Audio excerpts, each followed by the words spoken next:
సుధా నారాయణమూర్తి పరిచయం అక్కర్లేని పేరు.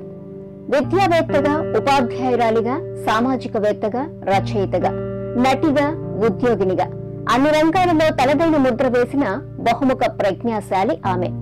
మహిళలు తమ తమ రంగాలలో విజయం సాధించాలంటే 7 సూత్రాలు పాటించాలని చెప్పారు సుధామూర్తి. ఆ 7 సూత్రాలేంటో తెలుసుకుందాం. మొదటిది, ఆత్మవిశ్వాసం ఉండాలి. తాము సమర్థులం కాదనుకుంటారు చాలా మంది మహిళలు. ఇలాంటి ఆలోచనలను మహిళలు వదిలేయాలి. కష్టపడి పనిచేసే తత్వం ఉన్న తాము ఉద్యోగాన్ని చక్కగా చేయగలమని నమ్మాలి.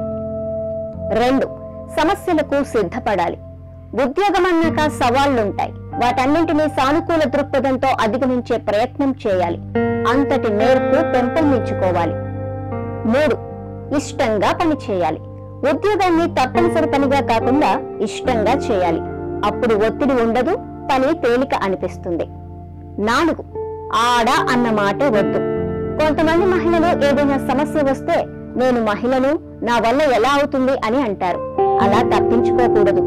రాత్రి వేళ పనుల్ని మినహాయించి కుటుంబ బాధ్యతలు, పిల్లలు, పెళ్లి లాంటి వ్యక్తిగత విషయాలను సాకుగా చూపకూడదు. 5, అందరితో కలిసేలా. రోజులో ఎక్కువ సమయం ఆఫీసులో ఉంటాం కాబట్టి సహోద్యోగులతో సత్సంబంధాలు పెంపొందించుకోవాలి. 6, సమయానికి ప్రాధాన్యం. ఎన్ని పనులున్నా, వ్యక్తిగత బాధ్యతలు ఉన్నా ఆఫీసుకు మాత్రం సమయానికి రావాలి. క్లిష్ట పరిస్థితుల్లో తప్పితే దీన్ని పాటించటం ఓ నియమంగా పెట్టుకోవాలి. 7, మాటల్లో స్పష్టత. పనికి సంబంధించి ప్రతిదీ స్పష్టంగా ఉండాలి. లేదంటే అవతలి వాళ్ళకి అర్థం కాదు. మీరు ఏం చేయగలరో వాళ్లకు అర్థమయ్యేలా వివరించాలి.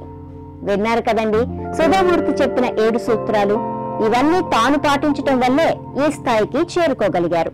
మరి మనం కూడా ఈ 7 సూత్రాలు పాటించి విజయం సాధించేద్దాం. ఈ వీడియో మీకు నచ్చినట్లయితే షేర్ చేయండి, లైక్ చేయండి, సబ్స్క్రైబ్ చేయటం మాత్రం మర్చిపోకండి.